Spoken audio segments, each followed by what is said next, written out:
प्रत्येक वेगवेगळ्या छातीच्या मेजरमेंटनुसार आर्महोल कसे घ्यायचे, म्हणजे प्रिन्सेस कट ब्लाउजची कटिंग कशी करायची. सो आपण पाहिलं तर की आपण किती वेगळ्या पद्धतीने फ्रंट आणि बॅक हे दोन्ही पण कटिंग केलेले आहेत. तुम्ही देखील परफेक्ट फिटिंग वाला ब्लाउज स्टिच करू शकता.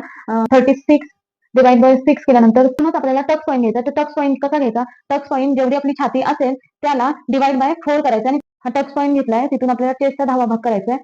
म्हणजे 3.5 ला एक रेष आणि त्याच्यामध्ये हाफ इंच आपल्याला प्लस करायचंय. आपण अर्धा इंच पुढे जाणार आहोत, इथे पाव इंच पुढे जाणार आहोत आणि इथे एक रेष आतमध्ये जाणार आहोत. जेव्हा आपण प्रिन्सेस कटचा आकार देतो जेणेकरून इथे आपला पप क्रिएट झाला पाहिजे, अशा प्रकारे इथे आपल्याला अर्धा इंच डाऊन जायचंय. हा पार्ट कट होणार आहे आणि हा पार्ट कट होणार आहे. हा एवढा पार्ट आपला कट होऊन जाणार आहे. तुम्ही एकदा ऑब्झर्व करा, आपली जेवढी आपण फ्रंटला उंची घेतो तेवढीच बॅकला घेतली तर बॅकला खूप मोठी होते उंची. सो एकदा असं करून पहा आणि ब्लाऊज स्टिच करून पहा.